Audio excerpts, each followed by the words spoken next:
C'est un gain de temps, comme je l'ai expliqué, à la fois pour l'hôtelier, mais surtout pour l'utilisateur final qui veut faire sa réservation. C'est aussi, ça donne un aspect donc de fil conducteur qui rassure l'utilisateur final qui se dit je reste dans l'environnement de l'hôtel, j'ai toujours le même nom de domaine, je sais que je suis dans l'hôtel en question que je veux réserver, j'ai pas de redirection vers une nouvelle page.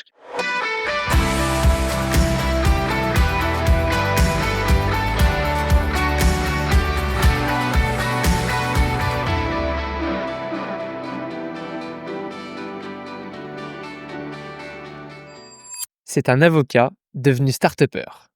Pire encore, dans la tech et dans l'hôtellerie-restauration. Qu'est-ce qui a bien pu l'amener à faire ses choix? Découvrons cela ensemble avec Frédéric Robles. Bonjour Maxime. Hello Frédéric, moi j'aimerais beaucoup savoir comment est-ce que tu te définis. Est-ce que tu considères que tu es un avocat, un start-upper, un hôtelier? Tu es quoi aujourd'hui?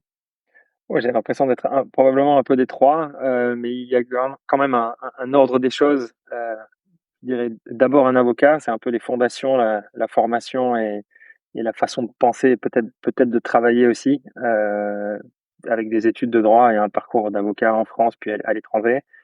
Je dirais ensuite entrepreneur avec toujours l'envie d'avoir une vocation un peu entrepreneuriale et d'aller résoudre des problèmes pour, euh, pour le coup, pour une industrie que j'aime beaucoup, qui est celle de l'hôtellerie. Donc Mmh. peut-être en troisième lieu, hôtelier par adoption, même si je suis pas un hôtelier directement, mais en essayant, en passant beaucoup de temps avec eux pour essayer de résoudre leurs problèmes. Mais c'est aussi quelque chose qui me tient à cœur dans mon histoire personnelle, puisque mes grands-parents avaient un petit hôtel à Lodève, Génial. pas loin de ma ville natale. Donc un peu des trois. À Genève, tu as dit? Non, à Lodève, À dans le Lodève. sud. Voilà, Lodève, Lodève, dans le sud de la France, pas loin de Montpellier. C'est un Ok. petit village, pas Je très connais loin, pas du pas tout. très connu et pas très loin de Montpellier. Mais maintenant très connu grâce à toi auprès de tous nos insiders. Merci d'en faire la pub. Tu peux me dire, ça m'intéresse qu'on revienne quand même sur ce parcours et notamment le côté avocat. Alors déjà, avocat, je sais que dans le droit, il y a différents types de droits. Toi, tu t'es formé à quoi? Et tu dis parcours à l'étranger. J'imagine qu'il y a aussi des subtilités et d'autres droits. Comment est-ce que tu as fait ce choix-là, ce Un cheminement? un parcours peut-être un peu atypique, mais qui a commencé, dans le sud de la France, à Montpellier, donc à l'université de droit de Montpellier, dans laquelle j'ai eu la chance de rencontrer un professeur qui a changé un peu ma vie, qui s'appelle Didier Ferrier, qui était spécialisé en droit de la distribution. C'était un peu la clé dans des économies d'abondance, de trouver la bonne façon de distribuer un produit et c'est des sujets qui m'ont beaucoup intéressé dès le début. Par exemple, pourquoi un parfum Chanel est en vente uniquement dans certaines boutiques et pas dans un supermarché? Typiquement, ce genre de problématique est un peu parfois contre-intuitive et assez Mmh mh. intéressant. Donc, je me suis penché vers ce que s'appelle un peu plus grossièrement le droit de la concurrence et le droit de la distribution. C'est un peu ma passion, c'est quelque chose qui m'a intéressé très très rapidement. Et donc, j'ai fait d'abord un parcours en France, où j'ai représenté des boîtes de tech, notamment comme Uber, qui sont arrivées face au taxi. Donc, c'était un vrai sujet concurrence et aussi Mmh.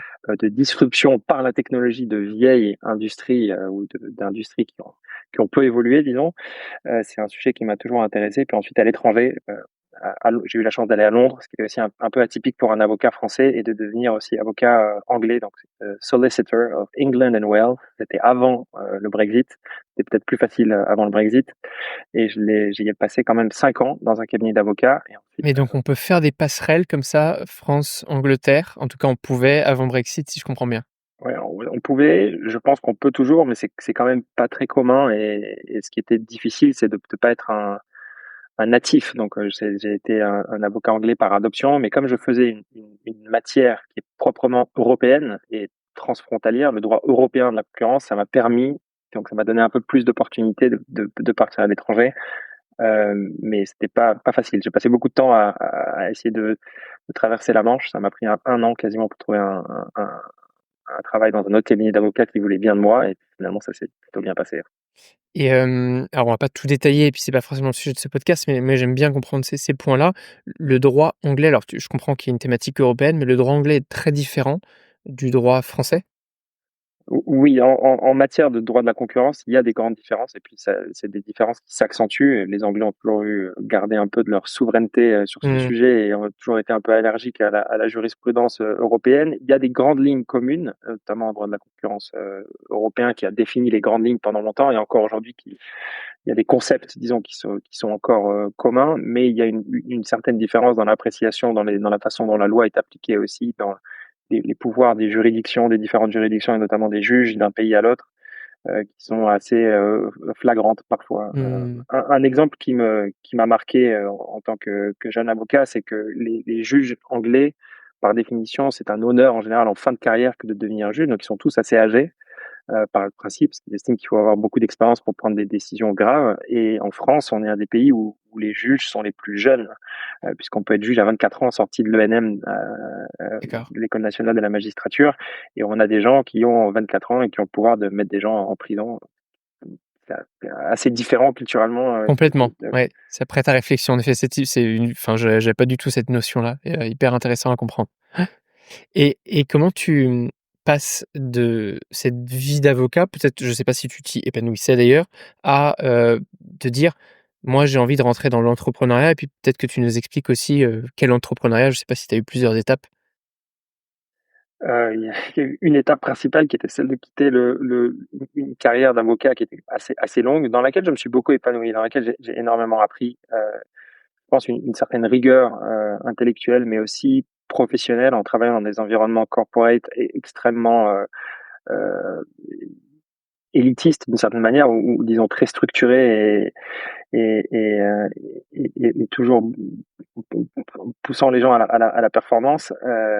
Et ensuite un univers qui est plutôt libre, puisque c'est quand tu deviens entrepreneur, c'est un peu toi qui définis les règles de comment tu veux approcher, quel angle d'attaque tu veux avoir et avec quelle rigueur et quel type de travail. Donc, je pense que ça m'a beaucoup aidé d'avoir cette expérience d'avocat passé pour me donner un peu de structure, mais ça a été clairement un challenge assez éprouvant de passer d'une vie très prévisible d'une certaine manière, avec Mmh. voilà, un job avec souvent un salaire et des attentes Bien sûr. assez Tu claires as un à quelque bon chose. salaire fixe, régulier et là, tu te relances dans l'entrepreneuriat où, toi et moi, on le sait, au début, il y a rien ou pas grand-chose et surtout, tu as pas la Exactement. certitude de pouvoir te payer en fin de mois et du Et- mois suivant. Exactement, et ça a été un peu un choc, clairement, et je l'ai fait en grande partie grâce à mes associés qui m'ont soutenu un peu au début ou rassuré dans les premières phases des premiers mois de Namaste. On a eu aussi la chance de pouvoir lever un peu d'argent à une époque où c'était peut-être plus facile de lever de l'argent qu'aujourd'hui. C'était en 2021, donc fin 2021, c'était encore pour les startups peut-être un peu plus facile qu'aujourd'hui de lever de l'argent. Ça nous a permis de le donner un peu d'air pour commencer et lancer un produit. Mais entre le moment où on a décidé de prendre la décision de lancer Namasté et d'avoir un produit qui fonctionne et qui rapporte de l'argent, ça a été beaucoup plus long que prévu, avec beaucoup plus d'obstacles qu'on avait anticipés. Bien sûr. Effectivement, il faut. Et alors, donc ta première boîte, c'est Namasté, on va en parler. Alors d'ailleurs, pour l'anecdote et ceux qui veulent creuser ça, on en avait déjà parlé puisqu'en fait et je crois que tu es le premier à faire le pont entre ces 2 propositions. Tu avais été avec moi en live sur LinkedIn il y a quelques mois maintenant, on avait fait un démo live. Donc pour ceux qui s'intéressent pur produit et qui veulent un peu comprendre ton outil, on avait fait vraiment une démo, on était rentré dans la machine et en fait, ça m'intéressait aussi de mieux comprendre ton parcours. Donc bien sûr, on va parler de Namasté, mais voilà, là, je prends le temps de mieux comprendre, un peu qui tu es. Moi, j'aimerais, me mettre un peu dans ta tête, ce moment où tu es avocat, et que tu as cette conversation avec tes futurs associés, tu te dis: «On va créer un produit». Enfin, comment tu penses à ça et quel produit pour répondre à quel problème? Généralement, l'entrepreneuriat, on essaie quand même de répondre à une problématique à la base. Complètement. Et c'était un de mes associés qui est un de mes amis d'enfance aussi de Montpellier, qui lui aussi vient de l'hôtellerie. Donc c'était un bon, une bonne étincelle et clairement quelqu'un qui a identifié un problème assez rapidement, qui était frustré pour ses propres hôtels de l'expérience de réservation et de paiement que ses clients pouvaient connaître. Et une problématique très spécifique, c'était de comprendre pourquoi il n'y avait pas Apple Pay, Google Pay disponible sur la plupart des sites en direct de réservation pour les hôtels. Et en creusant, on s'est rendu compte qu'il y avait en fait pas de solution qui proposait ça aujourd'hui. À l'époque, c'était en 2021.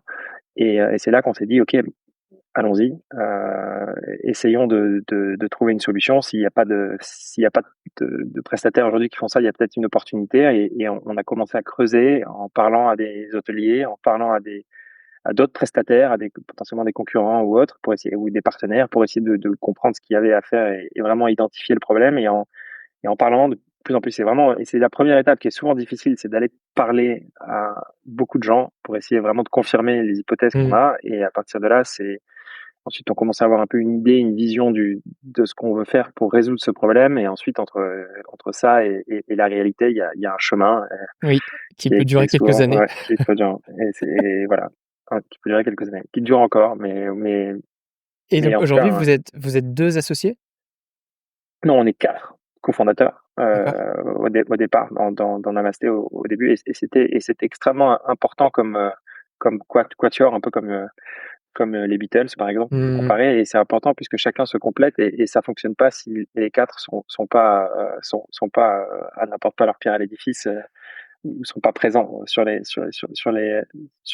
cas sur les premiers jours. Et typiquement, ce qui était bien ici, c'est qu'on avait des parcours très très différents et très complémentaires. Donc on a des gens qui viennent, un de mes associés qui vient de l'hôtellerie, un autre qui vient de la fintech, qui a monté plusieurs boîtes de fintech dans le passé, donc ça a une énorme expérience. Et ensuite, euh, Axel et moi-même, donc il y en a un lui qui a un vrai background finance, donc qui a fait qui a passé beaucoup de temps dans des banques et autres, donc il a vraiment une maîtrise des chiffres et de ces données-là. Et moi, je suis plutôt les lettres en tant qu'avocat. Donc on est finalement assez complémentaires, que ce soit sur l'opérationnel. Mince, je pensais que tu étais le chanteur du groupe moi, mais bon, dommage. Ouais, ouais, bah, pour la C'est un voix, peu si je ça, peux hein? dire.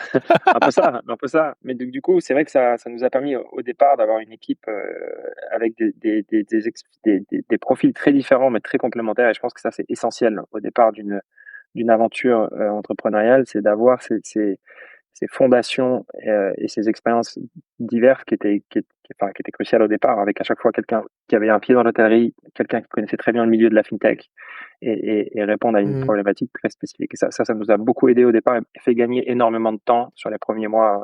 Celui qui est dans l'hôtellerie, sauf erreur de ma part, Ouais, c'est expérimental? expérimental, ouais. Romé de Gorianov, qui est un des cofondateurs de l'Expérimental Group, Mmh. qui est un peu celui qui est frustré de ne pas avoir Apple Pay ou Google Pay sur ses propres Évidemment, sites. et donc lui, il vient avec Et, ce push-là de dire: «En fait, moi, dans mes exactement. hôtels, on n'a pas cette réponse, ci», donc il décide de la créer. Voilà. Et donc moi, il savait que j'aimais bien l'hôtellerie parce que c'est Ouais. quelque chose que je connais, enfin, que j'aimais bien depuis des années. Et il savait surtout que j'aimais bien la tech puisque j'étais donc chez Amazon, qui était mon dernier employeur avant de commencer Namasté, et j'ai représenté des sociétés comme Uber, etc. Donc les problématiques tech, quelque chose qui m'a toujours Mmh mh. beaucoup intéressé.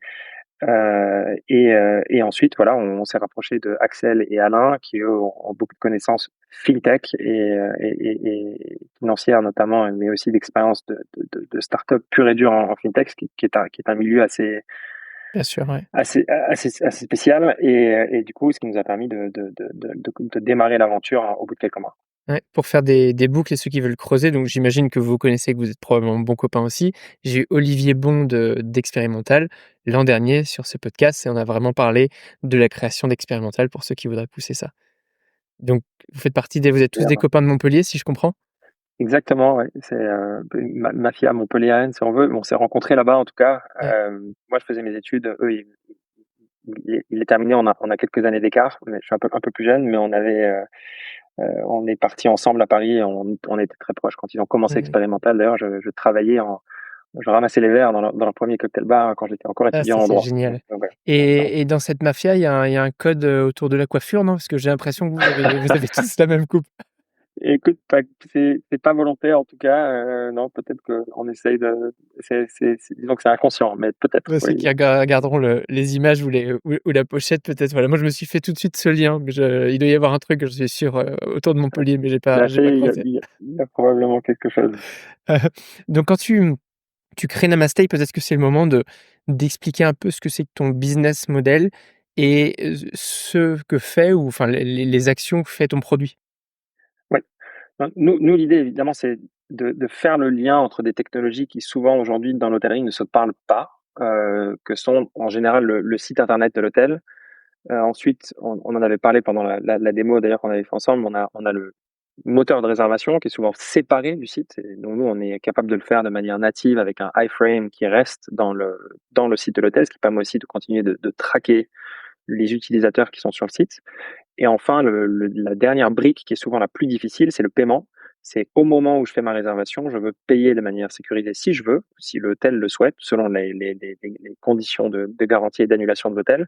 On peut donner le choix à l'hôtel de prendre le paiement ou potentiellement même de laisser le choix au client s'il veut payer maintenant ou à l'hôtel et potentiellement après peut-être de rembourser, etc. Et donc simplifier les flux de paiement, sécuriser aussi les transactions, de plus avoir d'informations de carte bancaire en clair. Mmh. On a encore des hôtels en 2025 qui font des prêts auto ou des VAD sur des Ouais terminals de paiement physiques, ce qui n'est et interdit par ça, je l'ai déjà crié, suffisamment fort, mais je le redis, c'est on ne note pas les numéros de carte du client, on les demande pas par email. C'est complètement, interdit, c'est dangereux et aussi bien pour l'hôtelier que pour le client d'ailleurs.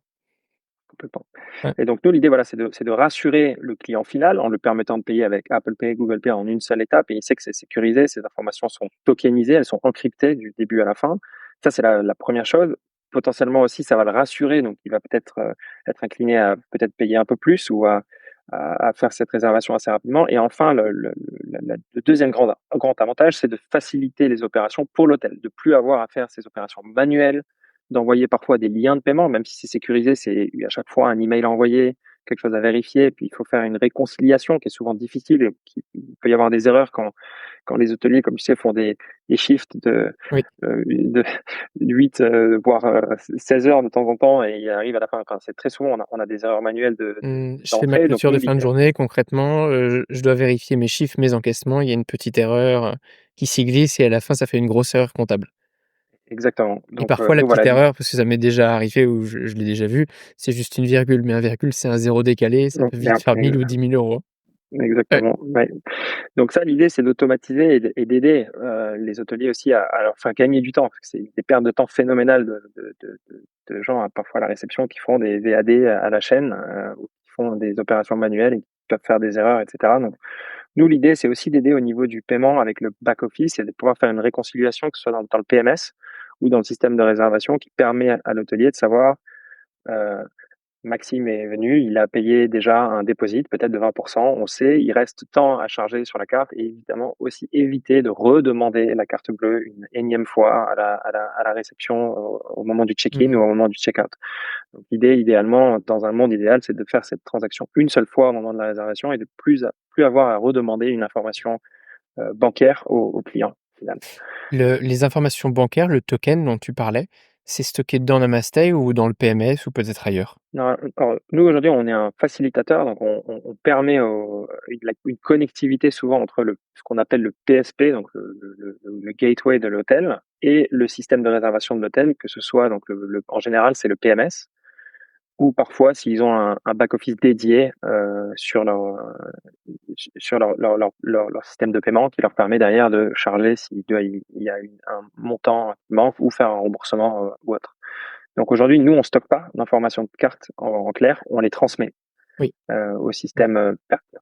Si ça est un vrai point aussi d'un point de vue sécurité des données, vous pouvez pas être mis en cause par rapport à ça puisqu'elles sont pas stockées chez vous, et moi hôtelier, j'ai envie qu'elles soient, dans mon système à moi et pas qu'un tiers supplémentaire, accède à mes données bancaires.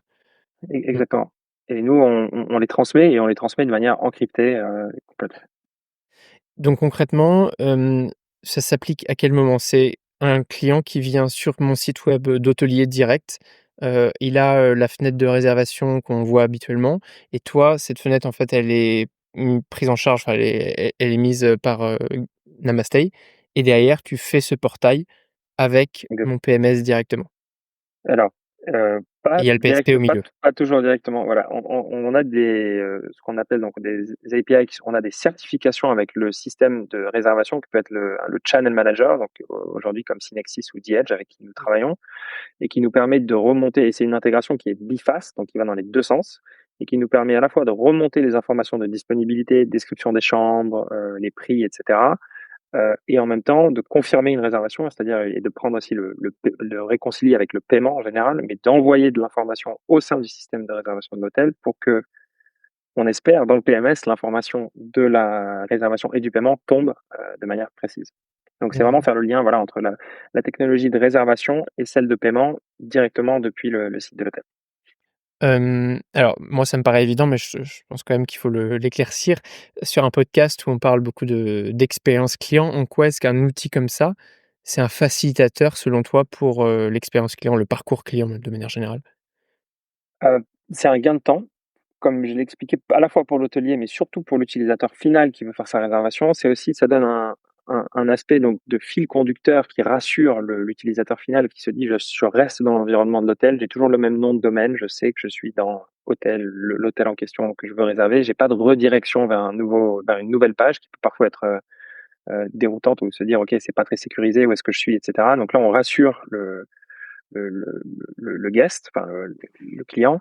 Et l'idée, c'est aussi de sécuriser évidemment les données de paiement. Donc, ce qu'on va se retrouver, c'est qu'au moment où on a la fenêtre qui vient s'ouvrir, on sait que si on a une méthode de paiement comme Apple Pay, Google Pay ou même une carte de crédit qui est en 3DS, où on a la petite fenêtre qui vient s'ouvrir, avec, on va le demander de confirmer avec ma banque, ça rassure le client. Et enfin, on gagne du temps en termes d'étapes. C'est-à-dire qu'aujourd'hui, si vous payez avec Apple Pay ou Google Pay, on va pas demander les informations personnelles une énième fois, nom, prénom, email, téléphone, etc. Ça, Donc ça fait pour gagner. moi, c'est vraiment game changer. Ça fait complètement la différence. C'est qu'aujourd'hui, ressaisir mes données et en plus, on peut imaginer dans un hôtel où je séjourne toutes les semaines, où je fais mes réservations, si à chaque fois je dois remettre toutes mes infos, moi personnellement, c'est réducteur. Je peux, aller dans un hôtel rien qu'à cause de ça. Voilà, tu as, Ouais tu as répondu. et le Complètement, complètement. mais le C'est exactement. ça me paraît fou. Alors, peut-être qu'aujourd'hui, ça a changé en 3-4 ans depuis le lancement, que Apple Pay et Google Pay ne soient pas intégrés maintenant dans d'autres interfaces. Est-ce que depuis ça a été développé et que d'autres le font aussi Un directement? peu, ça s'est un peu démocratisé, pas toujours de la façon dont on le fait nous. Souvent, ça vient, à la fin du parcours, donc il faut quand même remplir toutes les informations, nom, prénom, et cetera. Et beaucoup d'hôtels sont très exigeants. Ils veulent l'adresse postale et tout un tas de champs, qui sont demandés. Et ensuite, à la fin, comme une méthode de paiement souvent alternative, on vient vous proposer Apple Pay ou Google Pay. Mais donc ça réduit le bénéfice de l'avoir dès le départ, parce que nous, on fait, en tout cas, comme une méthode de paiement de checkout, comme on le fait dans la plupart des sites d'achat retail aujourd'hui. Donc l'idée, c'est vraiment simplifier cette dernière étape qui est souvent celle où la conversion chute en plus pour les hôteliers. C'est souvent là où les gens partent du site parce qu'ils n'ont Mmh. pas le temps ou pas leur carte Et sous la main, et surtout sur mobile. bien Surtout sûr, sur ouais, mobile. beh, parce qu'aussi ton outil, il fonctionne, j'imagine, très bien sur mobile, notamment la fenêtre. Alors pour ceux que je le vois de moins en moins, mais il y en a encore quand même parfois des sites web où tu te balades depuis mobile et la fenêtre de paiement ou de réservation, elle s'ouvre pas ou elle s'ouvre en grand format ordinateur, tu arrives pas à naviguer, tu arrives jamais à choisir ta date. Mm. Donc ton outil Namastay s'adapte, au mobile, il est, responsive comme on dit. Hop, hop, hop, j'interromps quelques instants votre visionnage de l'épisode, simplement pour vous dire que vous êtes de plus en plus nombreux à me suivre sur YouTube et je vous en remercie. Vous l'avez vu, je mets beaucoup d'énergie pour que tous les épisodes soient filmés depuis le début de l'année 2024. Pour m'encourager, pensez à mettre un like et si vous n'êtes pas abonné, faites-le. Vraiment, ça m'aide beaucoup et ça me permet de continuer de grandir et de vous proposer des épisodes toujours plus qualitatifs. Allez, je vous arrête pas plus longtemps et retour à l'épisode. Exactement. On est tout à fait. Le design est optimisé pour le mobile et pour le desktop également. Et le gros avantage effectivement, c'est qu'on propose des méthodes de paiement qui sont adaptées au mobile, comme les portefeuilles digitaux qui sont principalement utilisés sur téléphone et qui Mmh. nous permettent d'augmenter la conversion sur mobile très significativement. On a des hôtels qui en général doublent le nombre de réservations sur mobile grâce à notre solution. Et c'est un peu la question que j'allais te poser, si tu avais des statistiques de répartition entre desktop, donc ordinateur versus mobile, sur ton outil ou sur d'autres d'ailleurs, mais en tout cas, Ouais. ces Non, statistiques globales. alors, je dirais, alors ça varie très significativement d'un hôtel à l'autre. Ça va varier en fonction de leur politique tarifaire. On a des hôtels qui font des prix spéciaux sur mobile, où ils ont des mobile discounts, qui est quelque chose qu'on peut supporter. Donc nous, on permet aux Comme hôteliers l'a d'afficher des fait prix. Booking beaucoup, notamment quand ils Exactement. ont voulu pousser le développement mobile. Exactement. Donc certains hôtels ont repris cette technique et du Mmh. coup arrivent à augmenter leur conversion sur mobile et quasiment être à parité entre mobile et desktop. Quasiment 50 par 50-50. Ça, c'est assez rare. D'habitude, c'est plutôt entre 25 et 33 ce qu'on voit en termes de mobile sur le direct, ce qui est assez frustrant d'ailleurs parce que le trafic du site internet est très souvent majoritairement sur mobile. C'est-à-dire que tout le monde aujourd'hui est avec son téléphone Mmh. sur leur site internet. Et pour la conversion, toujours sur desktop aujourd'hui avec une carte bleue parce qu'il faut sortir sa carte, etc. Et nous, on arrive à renverser cette tendance un petit peu et à augmenter la conversion en mobile, notamment grâce à Apple Pay et Google Pay. Ouais, très bien. Côté, hôtelier, c'est transparent, la mise en place et puis l'usage au quotidien. Est-ce qu'ils ont un énième back office supplémentaire? Est-ce que tout est reversé dans le channel manager ou dans le PMS? Comment ça marche? Très bonne question. Et nous, on a pour vocation de simplifier les choses. Donc, Mmh. on ne veut pas rajouter un dashboard supplémentaire à l'hôtelier qui doit déjà souvent avoir son PMS, parfois son PSP, parfois Eh son oui. CRS et d'autres interfaces. Donc nous, l'idée, c'est de simplifier ça. On le fait du point de vue du consommateur. Donc on a une interface qui vient faire le lien du côté front office pour l'utilisateur final.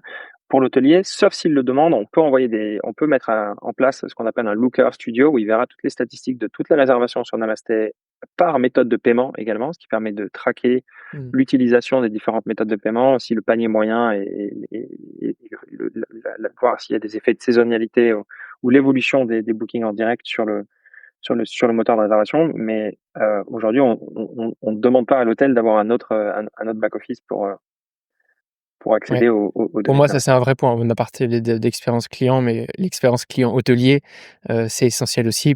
Sinon on s'y perd et si tu enfin, ça rajoute de la complexité là-dedans, assez phénoménale. Sur mon site web, est-ce que, ton outil, il est visible? C'est-à-dire, est-ce que tu es en marque blanche ou est-ce qu'on voit, Namaste? Alors aujourd'hui, on voit Namasté, c'est écrit en tout petit, mais en bas de la fenêtre qui s'ouvre, pas sur mobile.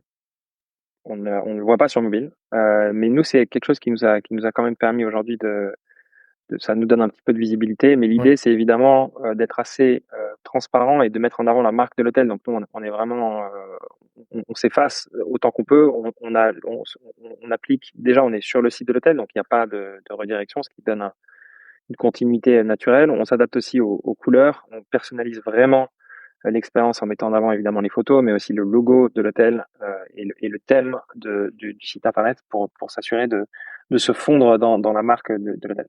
Mmh.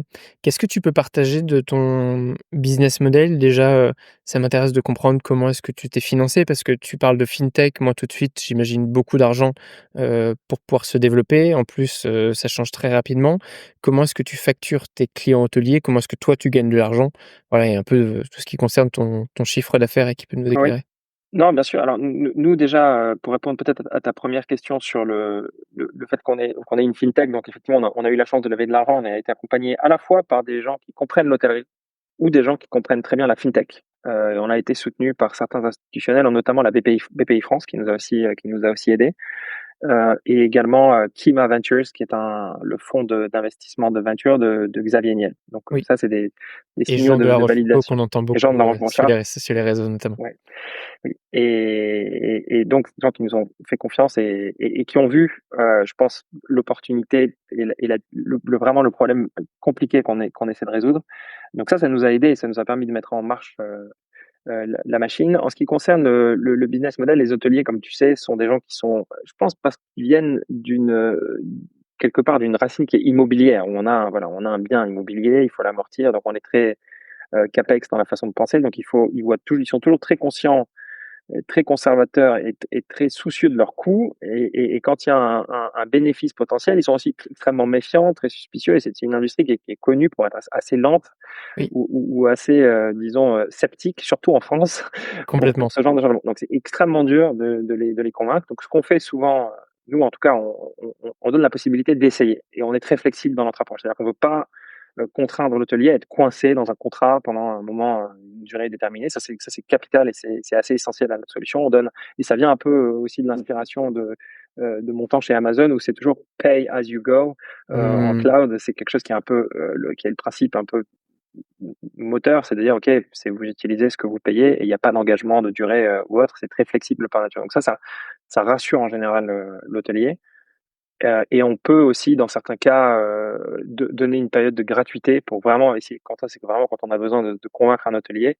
dans certains cas exceptionnels, on peut faire ça, pour faire un peu une étude de cas et vraiment mesurer l'impact de notre produit sur une durée donnée ou sur parfois sur un mode de réservation, c'est un mobile ou un desktop, essayer de montrer qu'on peut avoir un certain impact et après on a un business model qui est principalement à la commission, sur les réservations qui passent par nous, mais qui est très bas par rapport au Booking.com que tu connais ou aux autres Mmh. opérateurs OTAs. On est plutôt aux alentours de 1% en général Ah des oui, bookings qui passent par nous. rien à voir. Voilà, ouais, En effet. Donc c'est-à-dire qu'une résa qui passe en direct sur mon site web d'hôtelier et via toi, donc moi je prends 100 du paiement et je te reverse 1 de commission pour ça. 1 du voilà. total. Exactement. Alors et dans certains cas, on peut faire d'autres méthodes de pricing, mais c'est sur des très gros clients ou au cas par cas, Mmh. en fonction aussi du nombre de chambres. Mais on est toujours dans ces eaux-là en termes de tarification, ce qui in fine, vu qu'on augmente le nombre de réservations en direct, vu qu'on diminue le nombre de réservations souvent sur un OTA. Une statistique intéressante, c'est qu'à peu près 75 des gens qui vont sur booking.com vont sur le site internet de l'hôtel. Oui. C'est le fameux Grande partie. billboard, effect. Voilà, exactement Je sais pas et si et ils tu vont c'est quelque chose dont tu es familier, mais qu'on peut présenter, mais c'est toujours intéressant de comprendre les aspects. Je le présente avec mes mots, mais le billboard, c'est donc l'effet un peu grand panneau où en fait, on a cette fameuse statistique que la plupart des clients voyageurs vont sur Booking et vont forcément aller, en tout cas au moins 1 sur 2 sur le site internet de l'hôtel, et c'est là, s'il y a une expérience, de visite et de paiement qui est fluide, qu'on augmente les chances de faire de la vente en exact direct.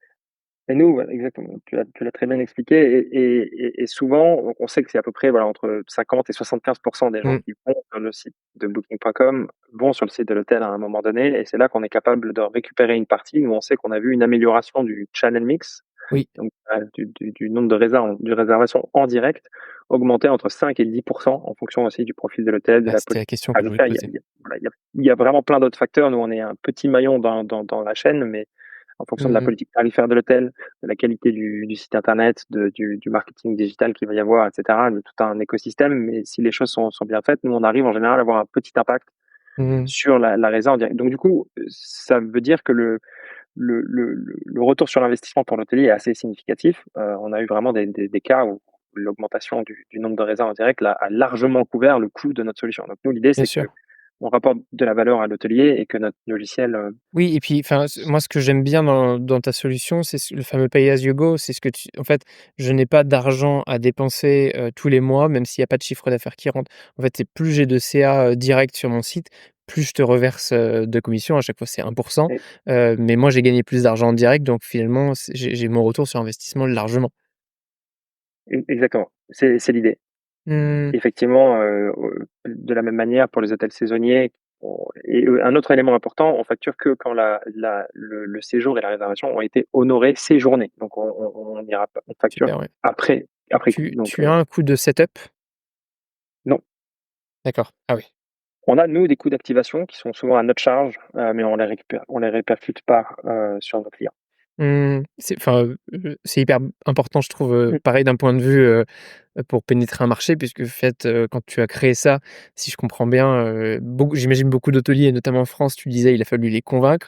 Moi tu me dis: «Il va falloir payer du setup, je vais payer tous les mois quoi qu'il arrive, même s'il y a pas de chiffre d'affaires». Je pense que tu passes même pas ma porte d'entrée. voilà, ouais. Donc avec des arguments comme ça forcément Non, j'ai au moins envie de t'ouvrir et de te faire rentrer jusque dans mon lobby. voilà, non, c'est le cas et souvent d'ailleurs on a, on le setup lui-même est très simple. Donc l'idée c'est vraiment de faciliter, on a eu je crois que le record était vraiment de 4 ou 5 jours entre la signature du contrat et la mise en ligne. Hyper Ce rapide. qu'on enfin, c'est dans le meilleur des cas. Parfois ça peut prendre un peu plus de temps, mais voilà, l'idée c'est vraiment de prendre très peu de temps à l'hôtelier pour mettre en place la solution aussi. OK, très clair et merci beaucoup d'avoir approfondi tout ça. Aujourd'hui, hem, tu as combien d'hôtels? C'est un peu quoi la croissance de Namasté depuis 3 ans, 4 ans maintenant que ça existe? Alors on a lancé ce qu'on appelle le MVP dans notre tout premier produit en, juillet 2022. Donc ça fait maintenant, voilà, un peu plus de 2 ans, Mmh. qu'on a un produit qui fonctionne. On compte aujourd'hui un peu plus de 300 hôtels dans 29 pays, je crois. Je crois qu'il me semble qu'on en a rajouté un récemment. Et donc, on est aussi partenaire maintenant officiel de Relais et Châteaux depuis l'année dernière. Donc, Génial. ce qui nous a beaucoup aidé.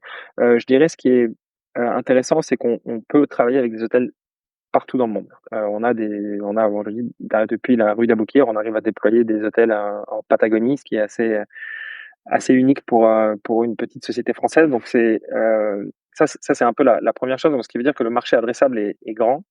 Mais bon, après, on sait, l'hôtellerie, c'est connu pour être une industrie difficile à faire changer Mmh. C'est ou à la vieille pénétrer. dame, hein. C'est difficile de lui Exactement. faire changer ses habitudes, Mais de c'est lui ce qui fait son proposer quelque chose charme de nouveau, bien sûr. voilà, ce qui fait son charme et c'est ce qui fait aussi la beauté de l'opportunité et je pense que, comme on l'a vu un peu dans la restauration avec des acteurs comme Zen Chef ou autres qui ont vraiment réussi à faire quelque chose de bien, on sent que l'hôtellerie a besoin de ça. Je pense que les changements de régulation en Europe aussi vont nous aider à basculer un peu vers une adoption du digital pour le paiement. Et on l'a vu aussi dans certaines géographies, certaines juridictions. J'ai envie de dire comme un ancien avocat, mais Fais gaffe, typiquement, j'entends l'avocat qui voilà. parle là. Pour te donner un exemple, au Maroc aujourd'hui, les hôteliers ne peuvent pas accepter le paiement en ligne de manière sécurisée. Donc nous, on a réussi avec une intégration avec la CMI, qui est le PSP local au Maroc. On a réussi à faire une intégration qui nous permet aujourd'hui d'accepter de manière sécurisée, de faire un 3DS, donc avec l'autorisation que ta banque va te demander sur ton téléphone pour permettre aux hôteliers de prendre l'argent de manière sécurisée comme un site e-commerce en fait au Maroc. Et ça, c'est une opportunité assez gigantesque pour nous et ce qui nous permet de nous ouvrir sur d'autres marchés. Donc aujourd'hui, je pense qu'on a une croissance correcte et l'idée, c'est voilà, d'attaquer de nouveaux marchés, de résoudre d'autres problèmes, notamment au niveau du paiement, pour accélérer encore dans d'autres pays, d'autres continents. Mmh. Je sais pas si je peux continuer. Enfin, moi, c'est des choses qui me passionnent, donc je vais poser des questions au risque d'en perdre quelques-uns en chemin, mais accrochez-vous, on va essayer de rendre pas ça trop compliqué. Hem, Moi, ce qui m'intéresse, c'est les futurs axes de développement de Namasté et j'ai une question aussi précise, peut-être que d'ailleurs c'est déjà en place. Est-ce qu'aujourd'hui vous êtes capable, ou alors peut-être que c'est un sujet de développement, d'accepter des cryptomonnaies en paiement sur Namasté? Excellente question. C'est clairement des choses qu'on regarde et qu'on regarde de près. Mmh, Évidemment, c'est d'actualité. Aujourd'hui, non, on peut pas payer en crypto avec Namasté. Aujourd'hui, on propose toutes les cartes de crédit et de débit, enfin les cartes de paiement qu'on appelle qui existent. Et aussi en fonction de la compatibilité du PSP, parce qu'on est toujours un peu dépendant de l'outil qui est utilisé par l'hôtel pour prendre le paiement. En général, en Europe, en tout cas, la plupart d'entre eux acceptent Apple Pay et oui, Google Pay. Et l'idée, c'est de proposer peut-être bientôt d'autres paiements alternatifs comme PayPal ou ce qu'on appelle aussi enfin, des méthodes de paiement différées comme Klarna ou Alma oui. qui permettent On de paiement voit en de plusieurs plus en fois. plus. Voilà, mais ce que aussi certains portefeuilles digitaux aux États-Unis, notamment Apple Pay, permet déjà le paiement en plusieurs Oui, fois aussi. Donc c'est des choses échelonné. qu'on regarde. Et de la même manière, en Asie, on se penche aussi sur des WeChat ou Alipay qui sont des choses qu'on regarde de très près comme potentiel futur axe de développement. Donc Mmh. voilà le scope d'aujourd'hui mais demain, clairement, toutes ces méthodes seront, j'espère, Pour moi, aujourd'hui, disponibles c'est un vrai sujet et j'ai pas encore trouvé de bonnes solutions qui intègrent notamment la partie crypto-monnaie. Je pose la question parce que à l'heure de l'adoption massive, des crypto-monnaies, on a des clients qui se sont énormément enrichis, qui ont beaucoup de crypto et qui ne peuvent pas les dépenser, facilement. Je pense que pouvoir intégrer ça dans un outil comme le tien, ça pourrait convaincre énormément d'hôteliers et de clients. Voilà. À bon entendeur, je te laisse te débrouiller avec ça. Non, très bien, très bien. Mais c'est une excellente question et je serais curieux d'avoir l'avis de ton audience et Ouais. des hôteliers notamment sur cette question. Est-ce que c'est quelque chose qui est très demandé? Est-ce que c'est quelque chose qu'ils entendent? Je Eh pense qu'il bien, y a effectivement certains on profils vous pose d'hôtels. la question, répondez-nous, dans le commentaire, notamment sur YouTube et j'en ferai aussi un post, LinkedIn à la sortie. Donc ce sera l'occasion d'en débattre. Ça m'intéresse aussi, ouais, de voir cet avis-là. On a bien parlé, alors fintech bien sûr, mais plus largement c'est entrepreneuriat. Si on dézoome un petit peu, ça m'intéresse aussi de parler de toi et de, ce que tu as dû développer pour devenir cet entrepreneur que tu es aujourd'hui. C'est quoi les qualités, selon toi, pour être et devenir un entrepreneur? Heu, Elles sont nombreuses. Je pense qu'il faut savoir s'adapter. C'est peut-être la 1re, la Mmh. 1re qualité, c'est l'adaptabilité, en fonction des interlocuteurs, donc s'adapter à une industrie, s'adapter aux gens avec qui on travaille et notamment dans des moi j'ai voilà, j'ai évolué dans un milieu qui était très juridique, toujours très prédictible où voilà, on vous demande quelque chose en général, une note, un document à rédiger, il y a une deadline, vous le faites et c'est terminé. En software, ça marche pas comme ça. Souvent, on bricole, on découvre quelque chose, puis il y a des problèmes qui apparaissent auxquels on n'avait pas pensé. Donc c'est vraiment de l'ingénierie qui est complètement différente. Et donc quand on vient d'un contexte où les choses sont très, très prévisibles, et d'un coup on est dans un environnement qui est complètement imprévisible et plein de surprises avec souvent ce qu'on appelle les unknowns, donc Mmh. vraiment ce qu'on peut pas anticiper et qu'on découvre en général quand c'est trop tard. Ça a des répercussions pour un entrepreneur qui est souvent limité. Votre limite, c'est le temps et l'argent. Ben, c'est très souvent, voilà, qu'on sait, c'est comme à peu près tous les chantiers dans le monde. Quand on essaie de prédire une roadmap, c'est toujours très très difficile. Ça a été je pense un vrai choc pour moi d'être confronté à quelque chose qui était pas du tout ce que je connaissais et devoir s'adapter à ce genre d'environnement, c'était clairement un gros challenge. Et ensuite, je dirais principalement, il faut s'entourer évidemment des bonnes personnes. Je pense que l'équipe que j'ai eue fondatrice, mais aussi les premières recrues qu'on a fait au sein de Namaste sont des gens qui sont tous passionnés d'hôtellerie ou de fintech, mais qui comprennent et qui ont cette obsession d'aider l'industrie et d'aider nos clients, d'aider les hôteliers. Et ça, c'est vraiment, je pense, un point qui a été fondamental pour nous au départ et qui nous permet aujourd'hui de répondre rapidement, d'être très, très, très, très rapide quand quelqu'un va nous demander de l'aide. On essaie de répondre vraiment dans les 24 heures, ce qui est dur en tech et ce que peu de prestataires font. Nous, ça a vraiment été un peu notre marque de fabrique, c'est d'être à l'écoute des hôteliers de la même manière que eux sont à l'écoute de leurs clients. Et vraiment, Complètement.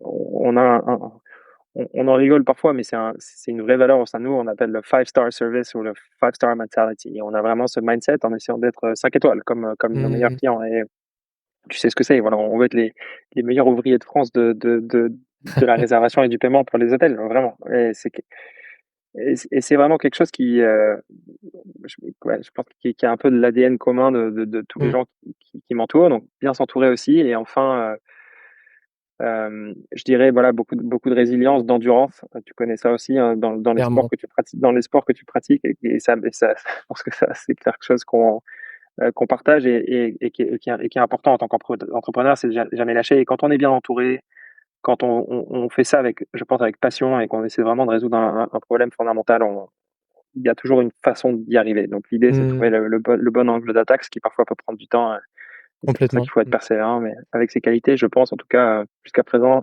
Ça aide bien. oh, oh, Et ouais. tu as combien de personnes avec toi pour, gérer Namasté au Heu, quotidien? on est une vingtaine, l'essentiel, enfin je dirais peut-être les 2 tiers en tech et en produit et aussi en support et ensuite un peu en partnership et en vente Et et en en vente? opérationnel aussi, Bien voilà. sûr. Tu as donc fait ce parallèle et je suis obligé de prendre la balle au vol, d'endurance, de résilience. Toi, justement, c'est quoi ton exutoire? Tu arrives à trouver des pistes un peu pour lâcher la pression, Ouais. parce que l'entrepreneuriat, ça ne s'arrête jamais, en plus, quand on fait de l'hôtellerie, c'est du samedi, dimanche et tu as des hôteliers qui peuvent t'écrire à n'importe quel moment. À quel moment est-ce que toi, Et tu ils tu le te mets font. off? Et ils le font, Donc, j'en suis et sûr. ils le font. Non, c'est une très bonne question, effectivement, on y pense tout le temps et pour moi, même si en fait, j'aime bien réfléchir à ça en disant même si j'ai jamais l'impression d'être off, quand je suis off, j'essaie de faire quelque chose qui nourrit, l'autre Mmh, partie de ma vie. Je pense que le sport m'aide beaucoup, et la course à pied notamment, je sais que c'est quelque chose qu'on partage, complètement. mais voilà, pour moi, c'est un peu là où mon esprit et mon corps se retrouvent et ça me permet de rester en forme, mais aussi de parfois d'évacuer, même de réfléchir sur des longues sorties. Quand on se prépare pour un marathon, il y a beaucoup de choses qui se passent dans la tête et Oui. ça c'est clair que c'est quelque chose qui m'a aidé beaucoup et même si c'est pas tout le temps, lié, ça nourrit mon énergie dans le quotidien du travail également. Mmh. D'ailleurs, je crois que toi et Namasté, vous serez, donc aux 10 kilomètres des étoiles le 23 mars, prochain? Exactement. Yes, Heu, oui, on est inscrit. Je sais plus combien on a de participants, mais on a quand même une équipe, une équipe. Donc Excellent. on sera là. Ah, c'est génial. Donc, pour rappel, hein, le 10 kilomètres des étoiles, c'est la course qui aura lieu à Paris le 23 mars. On a fait un épisode avec Paul Pécriot, qui est sorti en janvier dernier, toutes les infos. Au moment où sort notre épisode, j'espère qu'il y a encore, quelques places d'inscription et foncez et moi j'y serai aussi. Bon, je suis tout seul dans mon entreprise, donc pas sûr d'avoir une équipe, mais en tout cas, je représenterai mes couleurs et ce sera génial de te voir toi. Il y a plein d'autres anciens invités et puis plein d'hôteliers, parisiens et français qui seront là. C'est génial. Tu vises quel temps, Maxime? Aïe, aïe, aïe, aïe, aïe, c'est dur ce que tu me dis là. Écoute, je vais c'est alors en dessous de 40 minutes, c'est ça ce que j'ai choisi et je vais essayer de passer juste en dessous des 37 minutes, si je peux. Ouais, très rapide. Je pense qu'on Tu va s être, on tu sera pas seras loin. dans, tu vises quel Non, temps c'est cool, puisqu'on parle sport pour ceux à qui ça parle? j'aimerais peut-être, ouais, faire en dessous de, ouais, 37, 36, 35. Waouh! J'aimerais bien aller chercher mon record, mais je sais que c'est Et beaucoup ben de travail et il faut que ça se je passe bien, donc je viserai le logo Namaste pour ne pas le perdre de vue alors pendant la course. Ce serait très, très tant drôle mieux. en tout cas. Écoute, hâte de te retrouver sur ce moment-là. Je te propose de faire une petite pause, jeu, avec mon mot-clé contre bénéfice, qui est le jeu habituel sur ce podcast. Je te rappelle les règles, tu, partages un mot-clé qui, s'il est utilisé par nos auditeurs, donc nos insiders, ça peut être sur YouTube, donc sous cet épisode-là, sur Spotify, ça marche aussi sur Apple Podcast en laissant un avis. Le ou les auditeurs, à toi de décider, qui laisseront ce mot-clé, obtiendront un bénéfice de ton choix. J'ai un mot-clé en tête, ouais. Allez, Je pense que namasté en est un bien, namasté, avec l'orthographe correcte. Ce sera évidemment. peut-être un peu Il va falloir aller regarder, le piège. le nom du logo et qu'est-ce qu'on obtient si on écrit Namasté? Alors, soit si c'est un hôtelier, on peut offrir un mois gratuit d'utilisation de Namasté, donc ça veut dire setup et un mois d'essai gratuit. Mmh, Et si c'est une personne qui n'est pas un hôtelier, on peut peut-être aller faire une sortie course à pied au jardin des Tuileries à ce Paris, serait par exemple. génial. Quelque chose qui peut être Ah, ce serait trop bien, l'occasion de discuter intéressant. un peu. Bon, vous avez compris que Frédéric court vite, donc accrochez-vous. Je suis sûr que tu pourrais être sympa et t'adapter.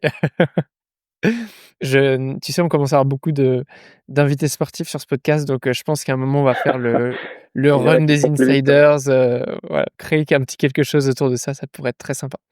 Je te, propose de basculer dans les traditionnelles questions signatures, toujours les mêmes sur ce podcast. La première, c'est un voyage dans le temps. Si tu pouvais revenir en arrière, n'importe quel moment de ta vie, de ta carrière, où est-ce que tu irais et qu'est-ce que tu ferais différemment? Une question toujours délicate et difficile. Je pense que si je pouvais revenir en arrière, je reviendrais peut-être à la fin de mes études de droit où j'avais eu une opportunité de commencer, enfin de m'associer pour faire un restaurant ou une plage privée. Et je l'ai pas fait parce que je commençais mon métier d'avocat dans un cabinet. Et je me demande toujours si j'avais pris cette autre voie, qu'est-ce qui se serait passé? Parce qu'évidemment, c'est, comme tu sais, une industrie qui me plaît beaucoup et Mmh, je me serais épanoui ou pas, je sais pas. Mais enfin, j'ai pas forcément de regrets aujourd'hui. Je pense que j'avais pris la bonne décision, mais c'était toujours un peu une question. Je me suis dit, je pense que ma vie serait assez différente aujourd'hui. ouais. Les parallèles qu'on ne connaîtra jamais, mais Exactement. qu'on peut toujours imaginer. Ouais, c'est trop bien. Tu as une, recommandation de lecture hôtelière ou pas, française, anglophone, tout nous va. Alors c'est un livre que j'ai lu récemment qui m'a beaucoup marqué, qui est d'un historien qui s'appelle Stefan Zweig. Je ne sais pas forcément très bien le prononcer, mais qui est autrichien et qui est un de mes écrivains préférés que j'ai vraiment découvert récemment et qui fait une autobiographie, enfin qui est plutôt une nouvelle enfin pas autobiographique, plutôt biographique pardon, Oui, sur Magellan. ouais, exceptionnel. Et exceptionnel et qui est un ouvrage qui se lit, enfin, qui va être extrêmement marquant et c'est pour moi en termes d'histoire et d'aventure humaine et de courage de l'humanité à l'époque Mmh, de faire le tour du monde pour la première fois. Et quand on voit qu'ils sont partis à cinq bateaux, il y en a qu'un seul qui arrive avec une histoire absolument incroyable au milieu, ouais, c'est c'est dingue. un ouvrage marquant et qui, pour moi, il y a beaucoup de parallèles avec enfin, avec l'entrepreneuriat et l'aventure Les de navigateurs couple. étaient des sacrés entrepreneurs, hein, et eux, ils Exactement. mettaient vraiment tout sur le tapis et dans le bateau. exactement. Ouais, Et je pense que ça s'applique aussi aux hôteliers. Puis il y a quand même souvent une rigueur dans la marine aussi, qui peut s'apparenter à celle qu'on connaît dans les hôtels et dans d'autres organisations. Donc, j'ai beaucoup aimé. complètement. On le retrouvera ton livre dans la bibliothèque, des invités, sur laquelle je partage tout livre. Alors, Stefan Zweig m'a déjà été cité, je le sais. Magellan, j'ai un doute, je ne sais pas si c'est ce livre-là ou d'autres qu'on a cités. Mais donc voilà, vous retrouverez tout et pareil, les liens sont en description. Je commence à avoir pas mal de livres, j'essaie de suivre, de lire au rythme des recommandations de mes invités. J'avoue que j'ai un petit peu du mal, mais celui-là, ça fait un petit moment, j'en ai lu qu'une partie et j'aimerais beaucoup le lire complètement. Donc, je vais le remettre en haut de la pile. Tu as, une citation favorite, un mantra, quelque chose que tu aimes te répéter ou, répéter autour de toi? Ouais, j'en ai beaucoup. Je suis assez connu pour ça d'ailleurs dans mon entourage en général. Mais là, j'en ai une qui me vient en tête et qui, je pense, a été, enfin, qui est assez représentatrice de mes dernières années, et notamment du début de l'entrepreneuriat. C'est une citation de Churchill que j'aime beaucoup. Alors je la connais bien en anglais, mais je vais essayer de la dire Tu peux en déjà la dire en français. anglais, hein, si tu veux. Voilà, mais donc, c'est un on reconnaît un pessimiste à quelqu'un qui voit la difficulté dans toutes les opportunités, et on reconnaît un optimiste à la personne qui voit l'opportunité dans toutes les difficultés. Mmh.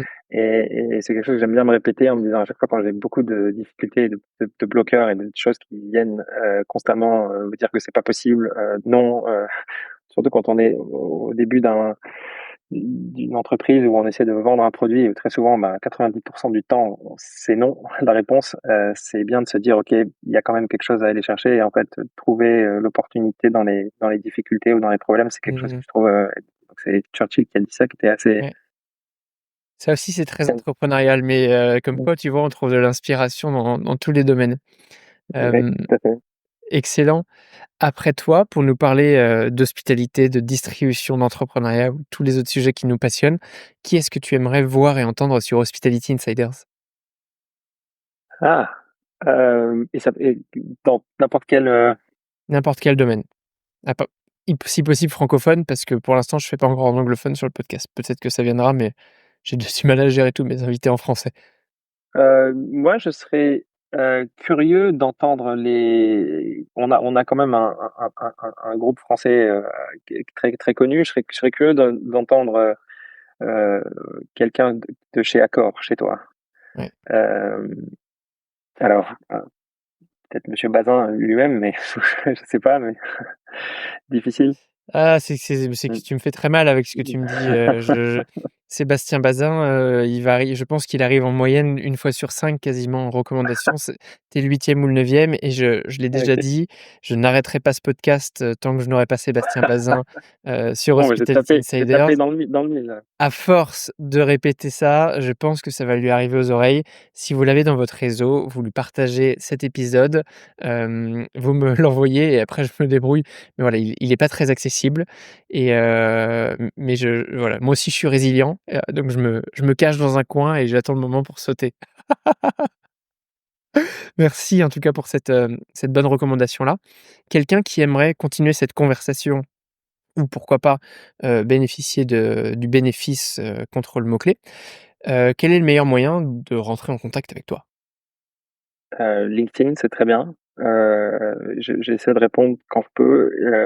Après, je suis aussi joignable par email, ou même par téléphone. J'ai pas trop de problèmes, et je sais qu'en fait, finalement, il y a toujours assez peu de gens qui osent aller Oui. parler à quelqu'un. Moi, j'essaie de répondre quand je peux, quand quelqu'un Mmh. m'approche. Eh bien, on mettra tout ça, en description de cet épisode-là, pour tous ceux qui veulent, voilà, échanger. Je trouve que c'est passionnant comme sujet. Merci de nous avoir apporté ton éclairage.